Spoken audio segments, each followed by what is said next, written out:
नमस्कार दोस्तों, बहुत बहुत स्वागत है आपका परचम क्लासेस के पॉलिटी सेशंस में। पॉलिटी सेशंस में जो हम टॉपिक कर रहे हैं वो है फेडरल सिस्टम। फेडरल सिस्टम में अभी तक जो हमने पढ़ा है वो है कि फेडरलिज्म होता क्या है, फेडरलिस्ट फीचर्स क्या होते हैं और इंडिया का फेडरलिज्म दूसरी कंट्रीज से किस तरीके से डिफरेंट है, इंडिया के फेडरलिस्ट फीचर्स क्या हैं वो हम पढ़ चुके हैं। अब क्योंकि हमने ये जाना था कि इंडिया प्योर फेडरलिज्म नहीं है, उसका एक अलग ही ट्विस्ट है, कुछ अलग सा इंडिया में फेडरलिज्म फॉलो होता है, इसलिए इंडिया को क्वासी फेडरल भी कहा जाता है। यानी कि कुछ टाइम्स फेडरल स्ट्रक्चर है और कुछ टाइम यूनिटरी स्ट्रक्चर फॉलो करती है Indian constitution.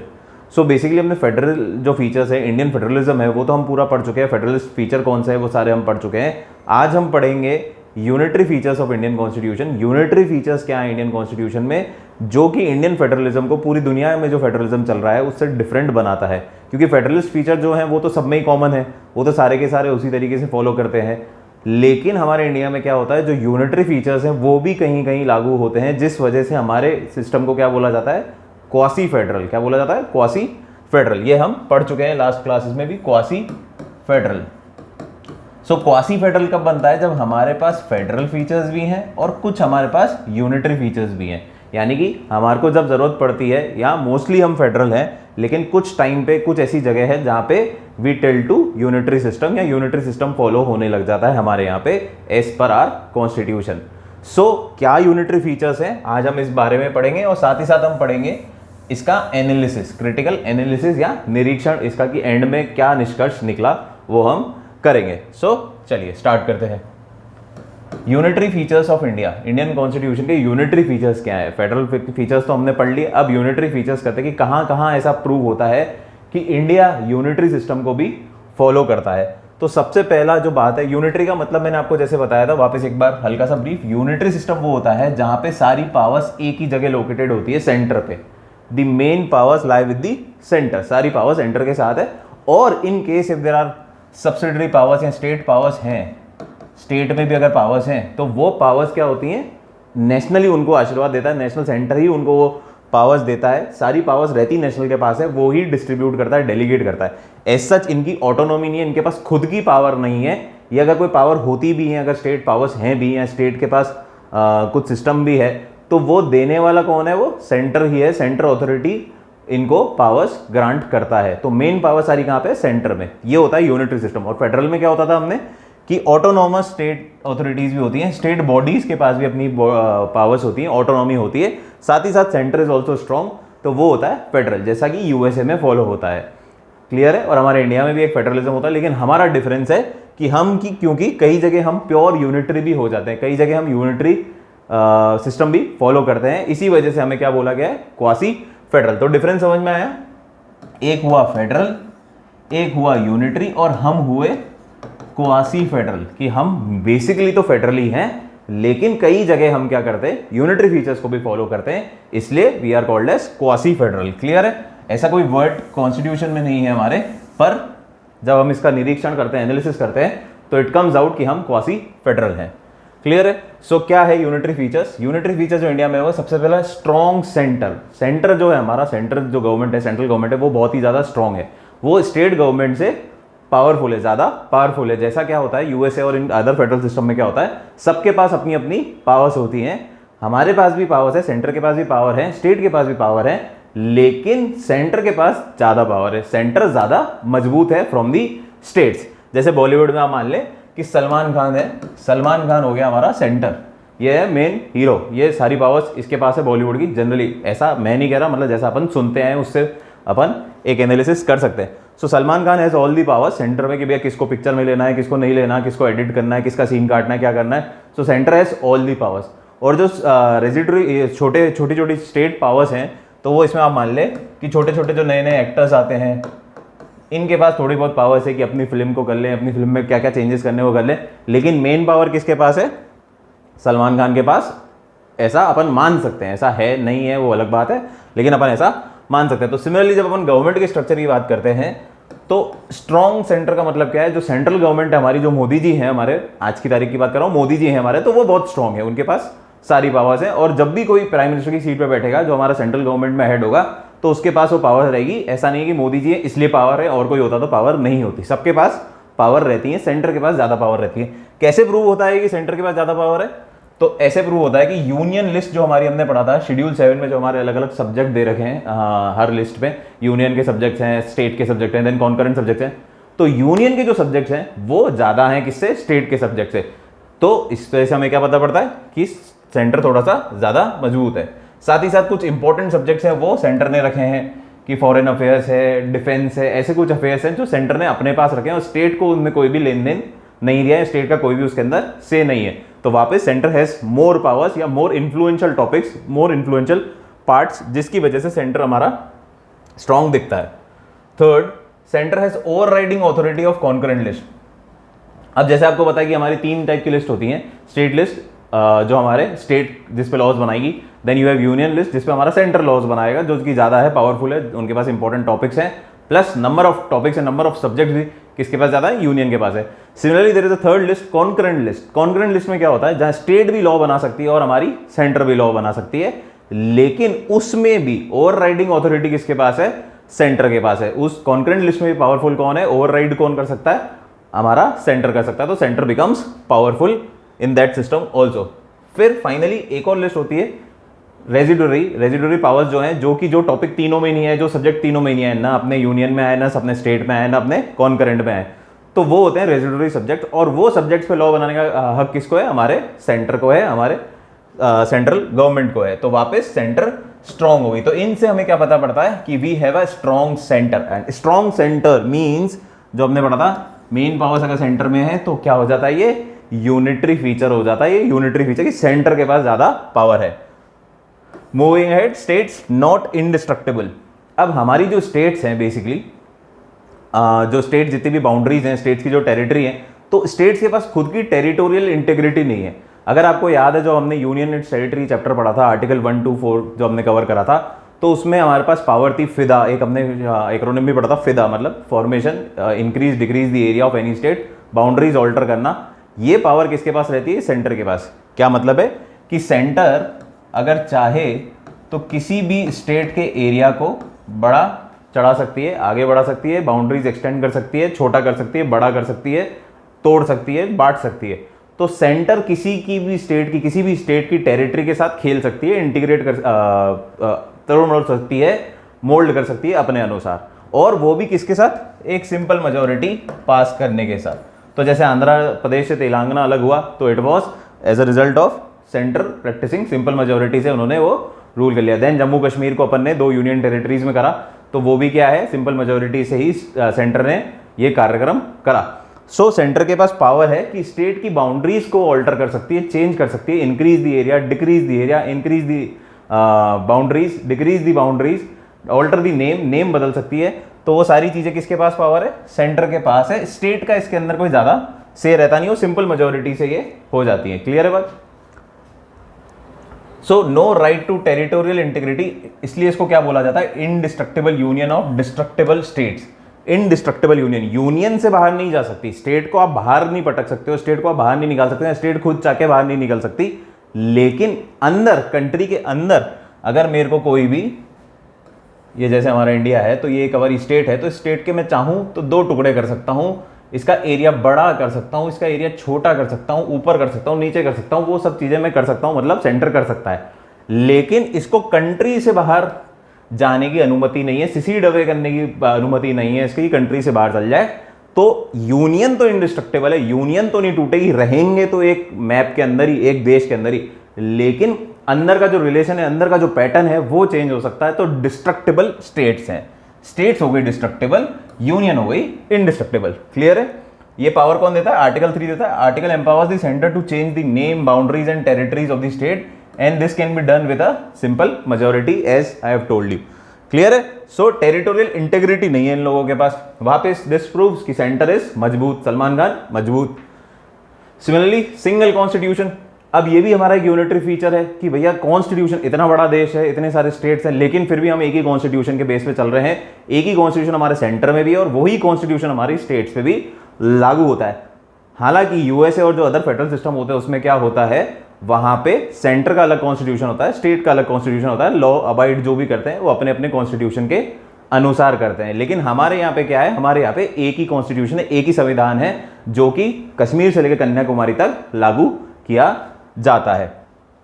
So no power to states to make their own constitution, खुद का कॉन्स्टिट्यूशन नहीं हो सकता।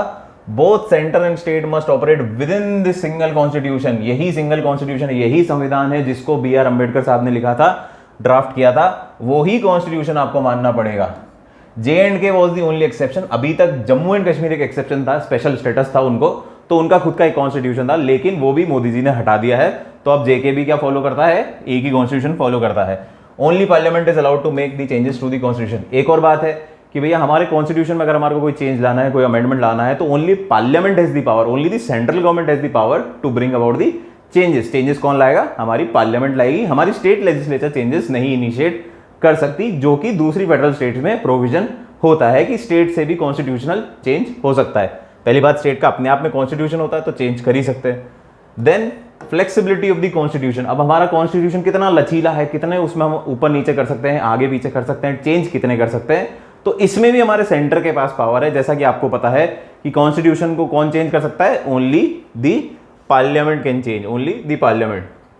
सो constitution of India is comparatively more flexible than other federal states. बाकी फेडरल स्टेट्स में क्या होता है, थोड़ा सा रिजिड कॉन्स्टिट्यूशन होता है, उसको आप बदल नहीं सकते। हमारे यहाँ पे जनरली थोड़ा सा फ्लेक्सिबल है, फ्लेक्सिबल कम रिजिड, दोनों चीजें हैं, दोनों मिक्स है। Moreover only centre has the power, ये हम पढ़ चुके हैं, to amend the constitution with simple और special majority except changes in the federal structure. तो यहाँ पे भी हमारे सेंटर के पास पावर है, कौन चेंज कर सकता है, सिर्फ हमारा सेंटर चेंज कर सकता है। किसके थ्रू, यहाँ तो सिंपल मेजोरिटी के कुछ क्लॉज हैं तो सिंपल मेजोरिटी के थ्रू हो जाएंगे, स्पेशल मेजोरिटी है तो स्पेशल मेजोरिटी के थ्रू हो जाएंगे, पर हो जाएंगे सेंटर द्वारा ही। सिर्फ अगर हमारे फेडरल स्ट्रक्चर में कोई चेंज आ रहा है, फेडरल स्ट्रक्चर जो हमारा फेडरल स्ट्रक्चर है उसके अंदर अगर उनके रिलेशन में अगर कोई चेंज आ रहा है तो उसके लिए हमारे को स्टेट्स की जरूरत है। अदरवाइज कॉन्स्टिट्यूशन के किसी भी पार्ट को चेंज करने के लिए हमें स्टेट की जरूरत नहीं है, सिर्फ सेंटर को ही काम करना है। तो दिस मेक्स सेंटर स्ट्रॉन्ग। ये सारे फीचर्स क्या है, यूनिटरी फीचर्स सेंटर को स्ट्रॉन्ग बता रहे हैं। इंडिया में सेंटर को स्ट्रॉन्ग बता रहे हैं, इसका मतलब यूनिटरी फीचर्स हैं हमारे देश के। Moving ahead, no equality to state representation. अब क्या होता है, राज्यसभा जैसे आपको पता है ये basically house of states, state के रिप्रेजेंटेटिव राज्यसभा में आते हैं, राज्यसभा में स्टेट के रिप्रेजेंटेटिव्स आते हैं। तो हमारे यहाँ पे स्टेट के रिप्रेजेंटेटिव राज्यसभा में किस तरीके आते हैं, on the basis of the population of the state. जो स्टेट की पॉपुलेशन है, जिसकी ज्यादा है उसके ज्यादा मेंबर होंगे राज्यसभा में, जिसकी कम है उसके कम मेंबर्स होंगे। तो पॉपुलेशन के बेसिस पे हमारे स्टेट में हमारा रिप्रेजेंटेशन जाता है राज्यसभा में, और वो जो रिप्रेजेंटेशन है that varies from 1 to 31 depending upon the population. कितना, 1 से 31 लोग जा सकते हैं एक स्टेट से, depending upon the population of the state. तो स्टेट का रिप्रेजेंटेशन इक्वल नहीं है। अब कोई छोटी सी स्टेट है बेचारी, एरिया में चलो बड़ी भी हो पर लोग कम है, पॉपुलेशन कम है, तो उसका से क्या हो जाएगा राज्यसभा में, कम हो जाएगा। उसकी वैल्यू क्या हो जाएगी, उसकी ऑथोरिटी क्या हो जाएगी राज्यसभा में, कम हो जाएगी। क्यों हो जाएगी कम, क्योंकि कम मेंबर बैठे हैं, मेंबर कम है, पॉपुलेशन कम है तो मेंबर्स कम है, मेंबर्स कम है तो उनका से कम है, उनकी पावर कम है। ज्यादा मेंबर्स है, जैसे उत्तर प्रदेश की अगर है तो 31 है तो वहां की पावर ज्यादा हो गई, वहां पे पावर ज्यादा होगी क्योंकि उसको रिप्रेजेंट करने के लिए ज्यादा लोग बैठे हैं। ज्यादा लोग होंगे तो ज्यादा ही पावर होगी, कम लोग होंगे तो कम पावर होगी।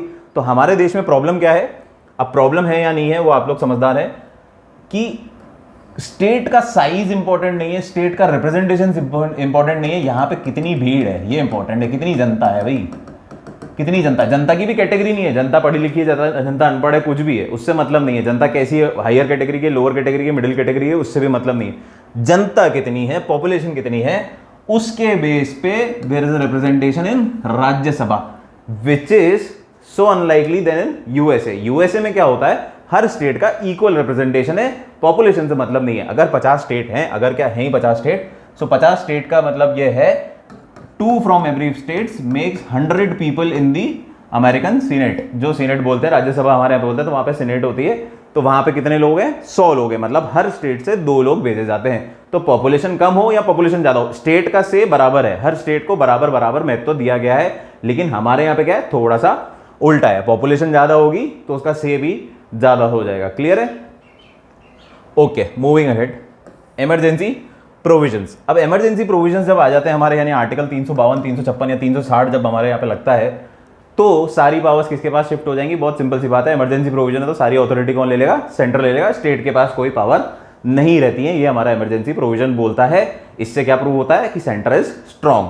क्लियर है, तो इमरजेंसी के टाइम में तो आपको सारी पावर सेंटर मूव कर जाएंगी, और उसके लिए कोई फॉर्मल अमेंडमेंट की जरूरत नहीं है कॉन्स्टिट्यूशन में। You can do it very simple, very simply. Clear है, in very simple terms rather. फिर आता है हमारा सिंगल सिटीजनशिप। अब एक और चीज़ है हमारे यहाँ पे सिंगल सिटीजनशिप, जो कि एक एडवांटेज भी बोलते हैं लोग, दुनिया में इसको इस तरीके से इंटरप्रेट किया जाता है कि ये बहुत ही बड़ा एडवांटेज है सिंगल सिटीजनशिप। लेकिन मेरा थोड़ा सा व्यू पॉइंट अलग है, मेरे को नहीं लगता सिंगल सिटीजनशिप कोई एडवांटेज है, बल्कि जितनी ज़्यादा सिटीजनशिप होगी, जितनी स्टेट की अलग सिटीजनशिप होगी, कंट्री की अलग सिटीजनशिप होगी, तो थोड़ा डॉक्यूमेंटेशन स्ट्रांग होगा, थोड़ा लीगलाइज प्रोसेस थोड़ा अच्छा होगा, हम लोगों पे नज़र ज़्यादा अच्छे से रख पाएंगे। और हमारे देश में वैसे भी भीड़ इतनी है, तो हमें ऐसा सिस्टम होना ज़्यादा बेटर होता। पर अनफॉर्चुनेटली, या कई लोगों के लिए fortunately, there is only single citizenship, मतलब हमारे को हमारे देश की एक ही सिटीजनशिप लेनी है। फिर राजस्थान में रह रहा हूँ, उत्तर प्रदेश में रह रहा हूँ, महाराष्ट्र में रह रहा हूँ, या किसी भी कोने में रह रहा हूँ, मुझे एक ही सिटीजनशिप चाहिए, इंडिया की सिटीजनशिप। फिर मैं कहीं पे भी जा सकता हूँ, कहीं पे भी आ जा सकता हूँ, कहीं पे भी रह सकता हूँ, प्रॉपर्टी खरीद सकता हूँ, बेच सकता हूँ, सारी चीज़ें हो सकती है। कुछ जगह थोड़े से स्पेशल रेस्ट्रिक्शंस है, otherwise I can do anything freely in my country. मेरे पास एक कंट्री की सिटीजनशिप है। लेकिन यूएसए और इधर क्या होता है, यहाँ पे डबल सिटीजनशिप होती है। ऑस्ट्रेलिया, यूएसए में क्या है, डबल सिटीजनशिप है, यानी कि आप कंट्री की सिटीजनशिप तो लेंगे ही लेंगे कि you are a citizen of country, साथ ही साथ जो उनकी स्टेट्स है उधर की भी आपको सिटीजनशिप लेनी पड़ेगी, उधर की भी आपको सिटीजनशिप लेनी पड़ेगी। तो यूएसए में अगर आप टेक्सास में ले रहे हैं तो you need a different citizenship of Texas as well as USA citizenship. आप फ्लोरिडा में रह रहे हैं तो फ्लोरिडा की अलग आपको लेनी पड़ेगी। आप कैलिफोर्निया में रह रहे हो तो कैलिफोर्निया की सिटीजनशिप आपको लेनी पड़ेगी। यूएसए की तो आपको सबको चाहिए चाहिए, एज अ होल तो चाहिए। साथ ही साथ आपको क्या चाहिए, आपको आपकी स्टेट की सिटीजनशिप चाहिए, जो कि हमारे देश में ऐसा नहीं है, जो एक अच्छा पॉइंट भी मानते हैं कई लोग, और मेरे जैसे लोग थोड़ा सा इसको डिसएडवांटेज भी मानते हैं। Allegiance to the union of India and not to the state separately. तो हमें किससे स्टिक करना, एलिजियंस किससे होना चाहिए, हमारा यूनियन ऑफ इंडिया से मतलब रखते हैं हम। फिर हम किसी भी स्टेट में रह रहे हैं उससे मतलब नहीं है, हमें हिंदुस्तान की सिटीजनशिप चाहिए, नागरिकता चाहिए। And not to the state separately, separate state की नहीं चाहिए। Establishes a single citizenship for the whole country like unlike USA. USA में ऐसा नहीं होता, जैसा मैं अभी आपको डिटेल पे समझा चुका हूं। फिर इंटीग्रेटेड जुडिशरी। अब जो हमारी जुडिशरी है वो इंटीग्रेटेड है। इंटीग्रेटेड मतलब एक लाइन में चल रही है, एक सिंक्रोनाइजेशन में चल रही है। हमारे कोर्ट, फिर हाई कोर्ट, फिर सुप्रीम कोर्ट, तो ये एक ही सिंक्रोनाइजेशन चल रहे हैं, एक ही लॉ फॉलो होता है, एक ही तरीके से होता है फॉलो, सारा प्रोसेस इंटीग्रेटेड है। और स्टेट का अलग नहीं है, फेडरल सिस्टम, फेडरल कोर्ट्स अलग नहीं है, स्टेट कोर्ट्स अलग नहीं है, एक ही हमारा जुडिशरी सिस्टम है। लेकिन यूएसए में क्या होता है, फेडरल कोर्ट्स अलग हैं और वो फेडरल सिस्टम के लॉज पे ही अपना जुडिशियल रिव्यू रखते हैं, और स्टेट के लिए स्टेट कोर्ट्स अलग बने हुए हैं। तो there is a difference in judiciary, अलग अलग separate judiciary for federal structure, federal judiciary, और स्टेट जुडिशरी स्टेट के मैटर्स में इंटरवीन करती है। हमारे यहाँ पे ऐसा कुछ भी नहीं है, हमारे यहाँ पे इंटीग्रेटेड जुडिशियल सिस्टम है with supreme court at the top. सबसे ऊपर कौन है, ऊपर है सुप्रीम कोर्ट, फिर उसके नीचे आते हैं high courts, below it single system of courts enforces both central and state laws. ये चाहें तो सेंट्रल लॉज पे भी काम करते हैं और ये स्टेट लॉज पे भी काम करते हैं। Unlike USA where federal laws and state laws are imposed in different courts, अलग अलग कोर्ट्स में अलग अलग लॉज डील करते हैं। स्टेट लॉज करते हैं स्टेट कोर्ट में डील, और जो फेडरल लॉ, जो सेंट्रल लॉज है उनको फेडरल कोर्ट में डील किया जाता है यूएसए में। आप सारा कंपेरिजन देखेंगे तो हम यूएसए से करें कि USA is almost an opposite type of federalism than India. तो वहां पे हमारे डिफरेंस बहुत इजीली मिल जाता है, इसलिए हम इसको यूएसए से बार बार कंपेयर कर रहे हैं। ऐसा नहीं है कि हमें बड़ा होकर यूएसए बनना है। क्लियर है? So integrated judicial system with supreme court at the top and high court below it. सारा सिस्टम इंटीग्रेटेड है, एक ही लॉ चलता है, एक ही लॉ मानते हैं हमारे सुप्रीम कोर्ट और हाई कोर्ट, सारा एक ही लॉ होता है, चाहे स्टेट लॉ हो, चाहे हमारा सेंट्रल लॉ या फेडरल लॉ। लेकिन यूएसए में क्या होता है, सबके लिए अलग है, स्टेट लॉज के लिए स्टेट कोर्ट्स है, फेडरल लॉ और सेंट्रल लॉज के लिए फेडरल कोर्ट्स हैं। क्लियर? देन कुछ सर्विसेज होती है हमारी ऑल इंडिया सर्विसेज, जैसे आईएएस आईपीएस जो हम कर रहे हैं, जिसकी आप लोग भी शायद तैयारी कर रहे हैं। तो services including IAS, IFS, IPS, ये जो सर्विसेज हैं are all part of all India services. Centre through the services intrudes into the power of state. इसमें क्या होता है, ये जो भी होते हैं ये बेसिकली अपॉइंट कौन करता है, इनको सेंट्रल गवर्नमेंट अपॉइंट करती है। तो सेंटर के पास अथॉरिटी होती है ऑल इंडिया सर्विसेज को अपॉइंट करने के लिए। लेकिन इनका जो एम्प्लॉयमेंट होता है, इनको जब हम जॉब देते हैं या इनको कहीं पे पोजीशन मिलती है तो वो स्टेट गवर्नमेंट के अंडर होती है। सो कोई भी आईपीएस ऑफिसर है वो अलग अलग स्टेट्स में डाल दिया जाता है, रिक्रूट कर दिया जाता है। तो अकाउंटेबल तो किसको होते हैं, स्टेट को होते हैं। अकाउंटेबल किसको होते हैं, स्टेट को होते हैं। लेकिन सेंटर के लिए भी वो कहीं ना कहीं रिपोर्टिंग करते हैं, सेंटर को भी वो अपडेट रखते हैं, जिससे सेंटर के पास क्या होती है, पावर होती है to intrude into the power of the state. तो स्टेट की जो एग्जीक्यूटिव पावर है, स्टेट की जो एग्जीक्यूटिव पावर है, उसमें इंटरफेरेंस कौन करता है, सेंटर करता है through these all India services. और इनका अपॉइंटमेंट, इनका रिमूवल, इनका ट्रांसफर, इन सबकी पावर किसके पास है, सेंटर के पास है। अपॉइंट आपको एक स्टेट में कर दिया जाएगा, सपोज करो कि आईपीएस ऑफिसर्स आपको राजस्थान में अपॉइंट कर दिया, तो वो राजस्थान की सरकार को अकाउंटेबल होंगे, रिस्पॉन्सिबल होंगे, लेकिन उनका अपॉइंटमेंट, उनका ट्रांसफर, उनका रिमूवल, वो सिर्फ सारा प्रोसेस कौन देखेगा? वो सेंटर देखेगा। So immediate control of the services is in the hands of the state. Immediate control तो किसके पास है? स्टेट के पास है, but ultimate power lies with the centre, lies with the Salman Khan. सारी पावर किसके पास है? सलमान खान है। तो गाना कौन गाएगा? सलमान खान बताएगा। एक्टिंग कौन करेगा? सलमान खान बताएगा। क्लियर है बात? कर कोई सी पिक्चर में सकता है, ठीक है। फिर आता है हमारा integrated audit machinery. Integrated audit machinery क्या होती है? हमारी मशीनरी, जो ऑडिट की मशीनरी है, जो हमारे जांच पड़ताल करती है हमारे अकाउंट्स में, सीएजी जिसको बोलते हैं, सीएजी कंट्रोलर ऑडिटर जनरल। तो ये भी अपॉइंट कौन करता है? ये हमारी सेंट्रल गवर्नमेंट ही अपॉइंट करती है, और इनका रिमूवल और इनका सारा प्रोसेस कौन करता है? सेंट्रल गवर्नमेंट ही करती है। लेकिन ये अकाउंट सिर्फ सेंटर के नहीं देखती, ये स्टेट के अकाउंट्स भी देखती है, स्टेट के एक्सपेंडिचर्स को भी पढ़ती है, देखती है, स्टडी करती है। सो वापस सिस्टम अपॉइंट कौन कर रहा है? सिस्टम सेटअप कौन कर रहा है? सेंटर कर रहा है। लेकिन काम किसका कर रहा है? स्टेट का भी कर रहा है। स्टेट गवर्नमेंट का इसके अंदर कोई से नहीं है, कोई रोल नहीं है। वहीं पे यूएसए में क्या होता है? स्टेट के लिए अलग ऑडिट मशीनरी होती है, सेंटर के लिए अलग ऑडिट मशीनरी होती है। क्लियर है? So CAG audits accounts of not only central government but also of the state. तो सीएजी अपॉइंट तो हमने सेंटर ने करा है, सेटअप तो सारा सेंटर ने करा है, लेकिन वो ऑडिट किसका करता है? सबके अकाउंट्स का करता है, सेंट्रल गवर्नमेंट का भी करता है और स्टेट गवर्नमेंट का भी करता है। But appointment and removal is done by the president. इसका रिमूवल या अपॉइंटमेंट कौन करता है? प्रेसिडेंट साहब करते हैं। प्रेसिडेंट साहब करते हैं, तो प्रेसिडेंट कहाँ के हो गए? सेंटर के पार्ट हो गए, सेंटर के एग्जीक्यूटिव हो गए।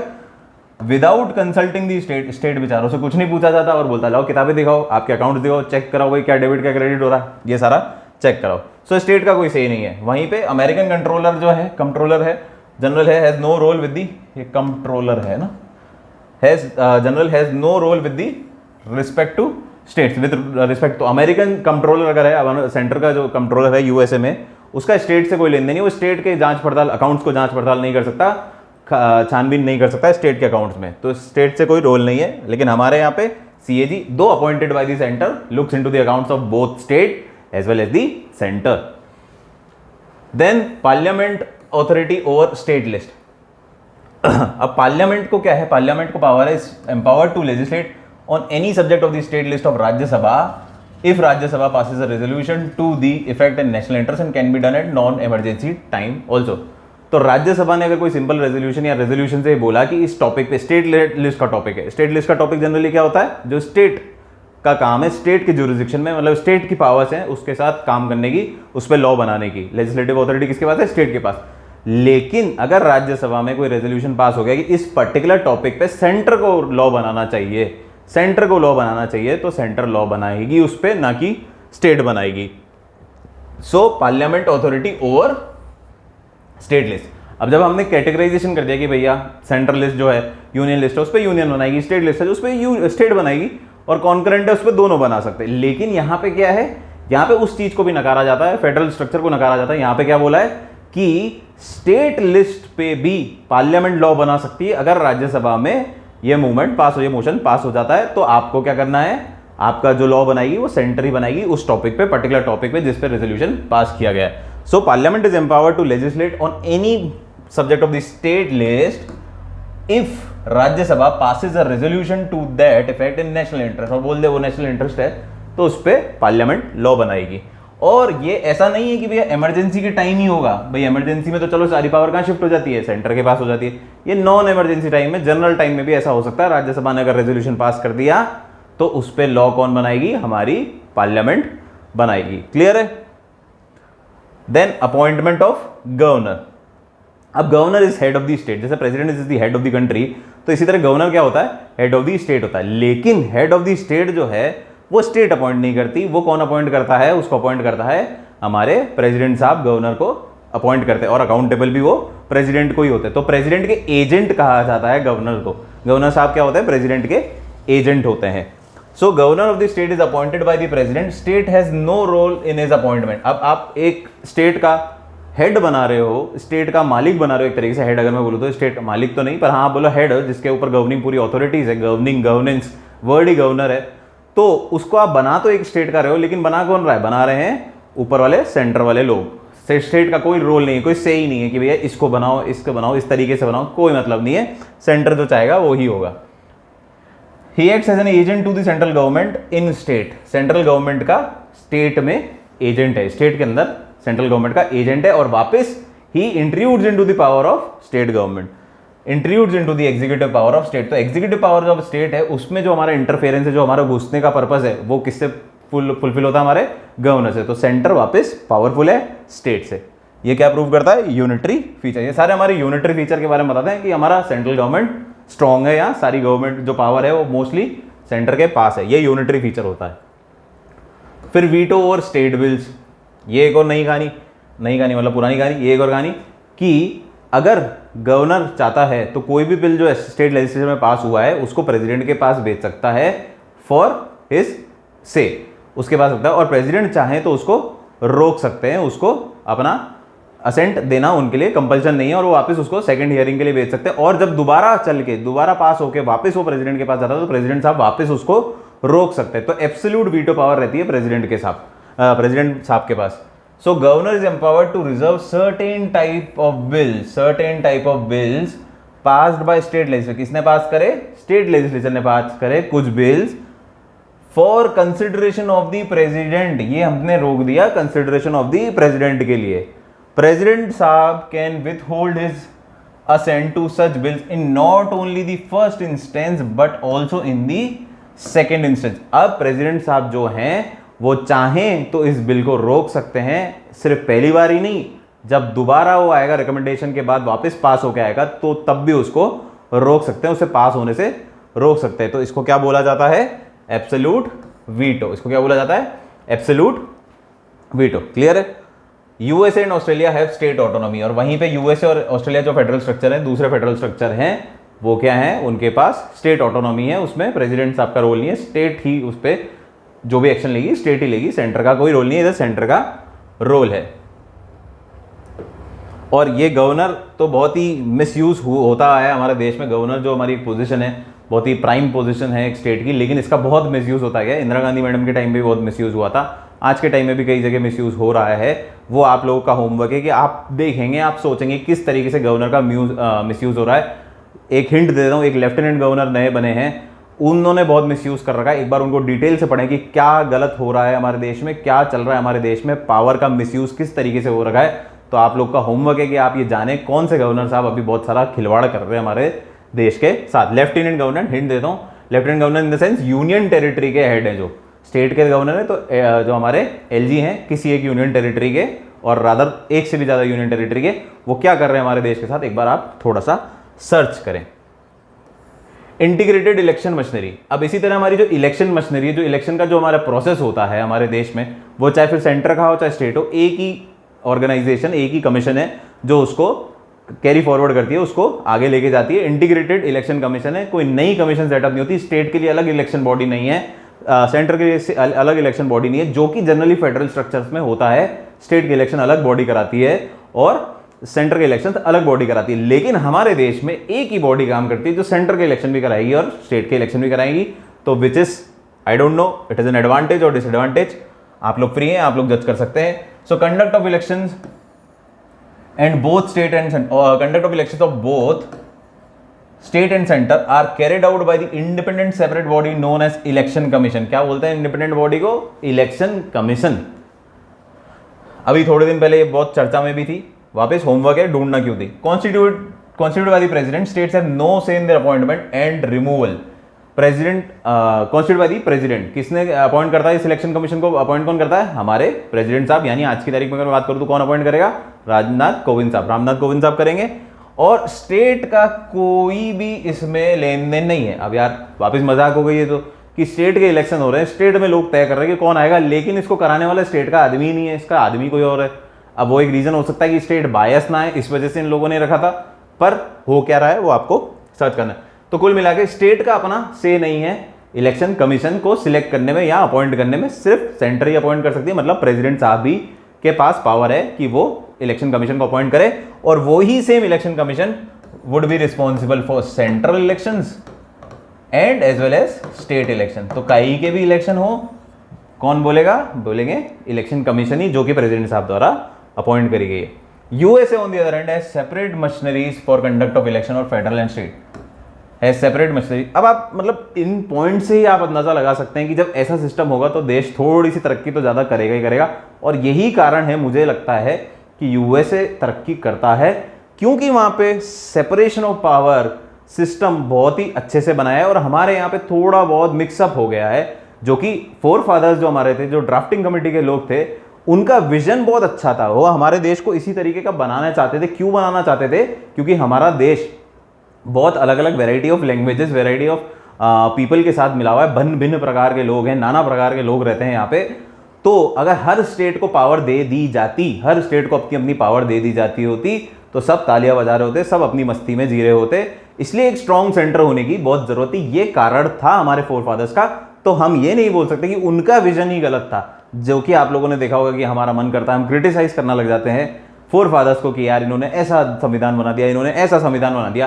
पर उस समय की सिचुएशन में स्टेप बैक इनटू 1940s 1947, तब क्या स्थिति थी, तब हमारा देश कैसा था, तो तब ऐसा बनाने की बहुत ज्यादा जरूरत थी। तो तब इसको हम गलत नहीं बोल सकते। लेकिन आज की तारीख में थोड़ा सा डालमडोल सिचुएशन है कि ऐसा होने से हम हमारी प्रोग्रेस को ही थोड़ा सा रोक रहे हैं, हमारी प्रोग्रेस को कहीं ना कहीं हैम्पर कर रहे हैं।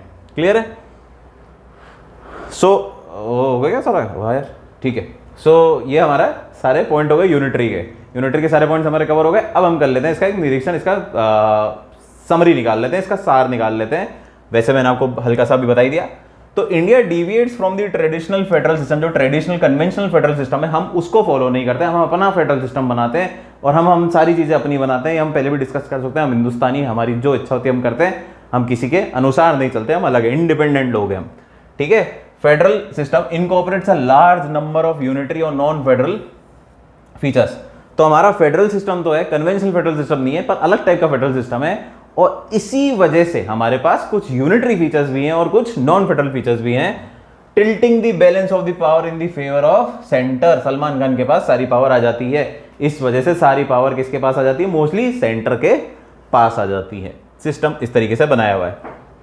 केसी वीरे साहब थे जिन्होंने क्या बोला, हमारे को बोला क्वासी फेडरल। इन्होंने ये भी बोला Indian union is a unitary state with subsidiary federal features. क्या है हम एक यूनिटरी सिस्टम है विद फेडरल फीचर्स, ऐसा इन्होंने बोलना चाहा।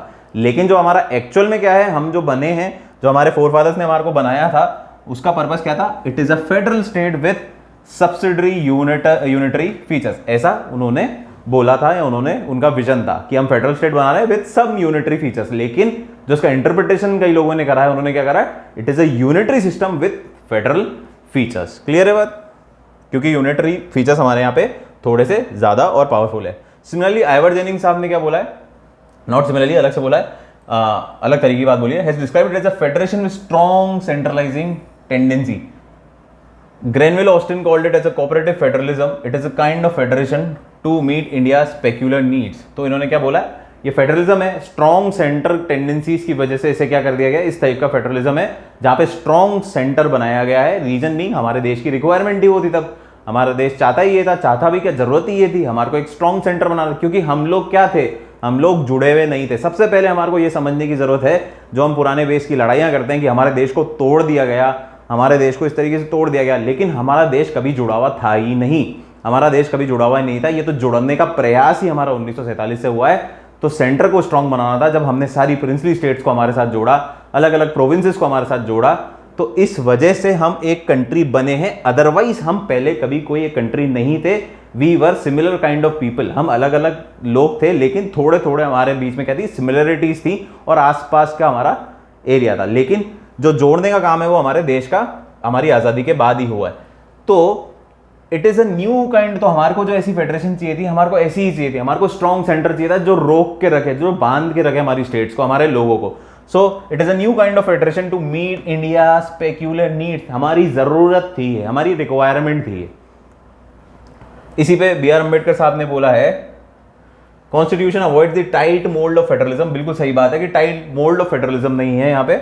It could be both unitary as well as federal according to the requirements of time and circumstances. जब जैसा चाहिए वैसा का वैसा पलट दो। आप देखो कितनी बड़ी बात बोल रहे हैं कि it is both unitary as well as federal, दोनों है according to the requirements of time and circumstances. तो हमारे पास ये पावर है या ऐसा है कि जैसे जैसे टाइम, जैसे जैसे सर्कमस्टांसेस होंगे तो हम फेडरल रिएक्ट करेंगे, और जैसे जैसे हमारे को लगेगा कि यूनिटरी की जरूरत है तो we can react unitary accordingly. लेकिन क्योंकि ये सिस्टम फॉलो होता हुआ आ गया है इतने सालों से और उसमें कोई ज़्यादा चेंजेस आए नहीं हैं, तो हमारा सिस्टम ऑल दी मोर क्या बन गया, यूनिटरी बन गया रादर देन फेडरल, और इसलिए इसको क्या बोला जाता है, क्वासी फेडरल। ये ध्यान रखना, क्वासी फेडरल। इसका इतना बढ़िया एक्सप्लेनेशन अब आप दे सकते हो, क्वासी फेडरल होता क्या है, कितना बड़ा डेप्थ है इस वर्ड में। और कुछ केसेस हैं जो इसको जस्टिफाई कर रहे हैं, जैसे S R Bommai versus union of India और state of West Bengal versus union of India, ये कुछ कॉन्फ्लिक्ट्स हुए फेडरल स्ट्रक्चर को लेके हमारे, लेकिन सुप्रीम कोर्ट ने इसमें क्या फाइनली से कहा कि constitution is federal and characterised federalism as the basic feature. और उन्होंने क्या बोल दिया, जो हमने 1973 में क्या पढ़ा था, basic feature of the constitution, उस दिन बोला कि भैया जो फेडरलिज्म पार्ट है हमारे देश का, जो फेडरलिज्म नेचर है हमारे देश का, या जो हमारे देश में फॉलो किया जाता सिस्टम, वो basic feature of the constitution है, और इसके साथ अब आप छेड़छाड़ नहीं कर सकते, क्योंकि बेसिक फीचर के साथ आप क्या नहीं कर सकते, छेड़छाड़ नहीं कर सकते। तो ऑटोमेटिकली क्या कर दिया सुप्रीम कोर्ट ने, एक होल्ड डाल दिया कि फेडरल स्ट्रक्चर के साथ आप छेड़छाड़ नहीं कर सकते, जो कि हमारे देश में फॉलो हो रहा है। Decentralisation of authority in India was mainly to facilitate smooth governance of large country. ये समझ पा रहे हैं आप बात, यही बात है कि हमने ऐसा बनाया क्यों, to facilitate the smooth governance of our country, जो कि पॉसिबल नहीं था अगर हम स्ट्रॉन्ग सेंटर एक टाइम नहीं बनाते, क्योंकि वही हमारे माए बाप थे, उस वक्त हमारे को जोड़ने के लिए एक स्ट्रॉन्ग सेंटर की जरूरत थी, और उन्होंने उस टाइम में वो बहुत अच्छे से किया। तो ये था हमारा फेडरलिज्म चैप्टर, ये हमारा चैप्टर खत्म। फेडरलिज्म क्या होता है, इंडियन फेडरलिज्म कैसे डिफरेंट है दूसरी कंट्रीज से, यूनिटरी फीचर्स क्या होते हैं, फेडरल फीचर्स क्या होते हैं, क्या एडवांटेज है क्या डिसएडवांटेज है, पूरा इवेल्युएशन हम कर चुके हैं, एनालिसिस पूरा कर चुके हैं, और इसी के साथ फेडरल सिस्टम चैप्टर खत्म होता है, और we'll meet with the next chapter pretty soon. So this was me, Dilip Puri, taking your polity session. Thank you so much.